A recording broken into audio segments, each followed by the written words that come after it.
Okay guys, Wuthering Waves just dropped their latest information on the new weapon set, the Poetry and Pain, about all the stats for the weapons, like their attack stat, their sub-stat, and also what their actual kit is as well. So I want to go through the descriptions and also the lore stuff as well to see if this is the 4-star weapon set that we have been waiting for.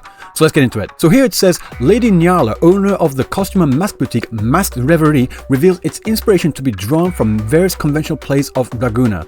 And it goes here, the Poetry and Pain. The first up here, we got the sword, which is titled or named The Fables of Wisdom. And we're just going to go through the stats first. So the stat at level 90, a synchronization rank 1, you've got a base attack stat of 462 with a substat of attack percent at 18.2%. Now this 18.2% isn't really the greatest amount, but if you actually look down here on their weapon skill with Rhetoric, there's a synchronization rank of 1, 2, 3, 4, 5 that goes to the how many copies of this you get. You'll get a different substat on here. When dealing damage to enemies with negative statuses, increases the wielder's attack by 4%, 5%, 6%, 7%, and all the way up to 8% for 10 seconds. This effect can be triggered one time per second, stackable up to 4 times. So if you get all 4 stacks of this, you get a total of 32% attack increase on top of the already 18.2% on there as well. That's quite a considerable amount of attack percent. Again, for a 4-star weapon, that's not pretty bad. The thing that I'm kind of concerned about is like with this negative statuses part in the kit. So I'm guessing that's talking about if the mob has some kind of debuff on them, then that's when these multipliers come into effect. But if the monster doesn't have any debuffs, then none of these come into effect, which is quite a considerable con in my opinion. But if you have someone in your team that basically debuffs, is continuously debuffing the mobs, then you'll have no particular issue with that. So it does bring into play your particular team comps, because if you are running these kinds of weapons, you will need to have a debuffer in your team to make full use of these weapons. I just want to check through to make sure they're all the same. So I got 462, 18.2%. Yep, same here. Yep, all the same. I do not see any particular difference. So the kit is the same for any weapon in this series at all. There's no difference at all. Okay, so now what I want to do is I want to go through the different lore, because each of these weapons have a particular like a section here where they explain a bit about the lore behind these particular weapons. So let's just read through those too, shall we? This weapon draws its design and inspiration from the play Fables of Wisdom. A wayfarer once carried this sword who spun fables of wisdom, passing on insights in the form of witty jests. Keen ears listened to the stories for truth, while shallow minds heard only amusing punchlines. The description of that there kind of reminds me of a like modern day stand-up comedy, like particularly to do with like George Carlin as well. Like if you're really listening to what George Carlin is saying, God rest his soul, then yeah, he is speaking a lot of truth, like a lot of harsh truth as well. But if you just listen to it on a very superficial level, you'll hear a lot of punchlines and you'll get a laugh either way. So that's kind of like reminiscent of those kinds of like stand-up comics that I particularly really enjoy. How about next on the Broadblade here? For the Broadblade, we've got the Meditations on Mercy, and it reads as follows. This weapon draws its design inspiration from the play Meditations of Mercy. In the brief pauses between each swing, a warrior wrestles with an inner conflict to bring down righteous punishment or extend a hand of redemption.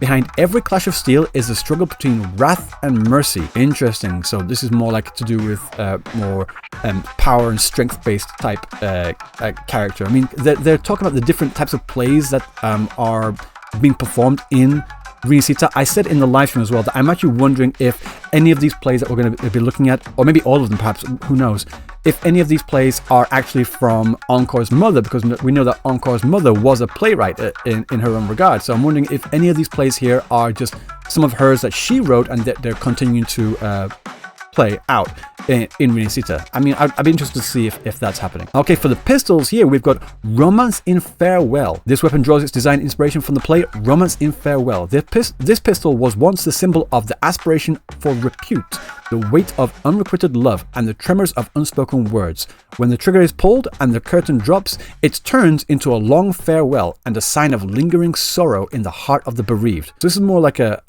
more depressing type play from the sounds of it, about the bereaved. So it seems like someone has passed away, and it's like the longing for that person that's passed away. So like if you love your mother, going back to what I said about Encore as well, if you love your mother and she passed away, you're longing for them and you're bereaved as well of their loss. So that's what that's talking about there. Next up, we got the gauntlets. Legend of the Drunken Hero. We've got a bit of a Jackie Chan in here. This weapon draws its design inspiration from the play Legend of the Drunken Hero. From the cup flows a liquid that grants courage and strength, empowering the hero to defy fate and turn the tide with his gauntlets. Yet in this intoxicating delight lies peril. Dulled senses become the hero's undoing as the enemies close in. Thus, in those wine-stained pages, one always read about triumphs followed by defeats. So it's talking about the pros and cons of alcohol here. Like you feel strong, you might be able to like put some more energy in there, but you've also got dulled senses and slower reaction speed. So again, it's the Drunken Hero. On the point of like the kung fu thing, I do actually really I am really reminded of Jianshin as well. So maybe this weapon could be a really good weapon for Jianshin, like a DPS style Jianshin. I know a lot of people don't really like to play DPS Jianshin, and I understand it, but I still like her as a great character. Next up, we've got the Rectifier, Waltz in the Masquerade. This weapon draws its design inspirations from the play Waltz in Masquerade. A waltz is a dance of spectacle and masquerade where the grand symphony drowns whispered secrets and swirling dresses conceal the exchange of letters and promises. The dancers speak a silent language as smooth and precise as the perfect resonance of a rectifier. We did see like masks as well in the live stream at the end of that commercial section, so maybe that's what they're alluding to here about this masquerade. So maybe we don't just have a carnival, maybe we have a masquerade as well. Yes, there is a difference between the two, just so we're all clear.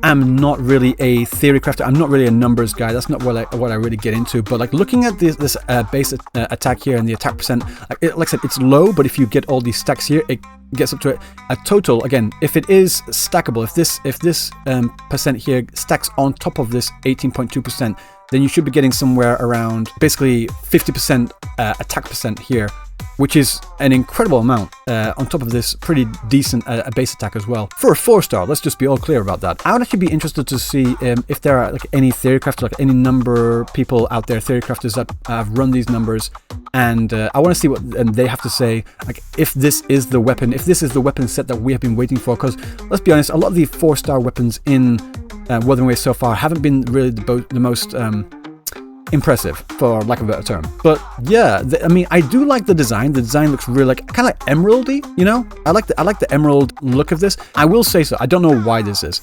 The gauntlet version actually reminds me of a green stink bug. I don't know. Maybe it's just like I can see a green head here, and this looks like the tail and like whatever. But putting that aside, the designs do look incredible. So, in fact, if anything, I'm actually getting more like Green Ranger vibes as well, like old school Green Ranger. If you're that old, if you're this old, you know what I'm talking about. Okay, cool. So those are the most recent weapons that are going to come to us in 2.0 Rinascita, and all of these are going to be available via crafting. I do not know if you need to unlock the recipe or the blueprint for these by going through any quests. I haven't seen anything to do with that. If that is the case, then after doing that, you will be able to craft them at any time, basically. So that's interesting. Cool. But yeah, guys, what do you think?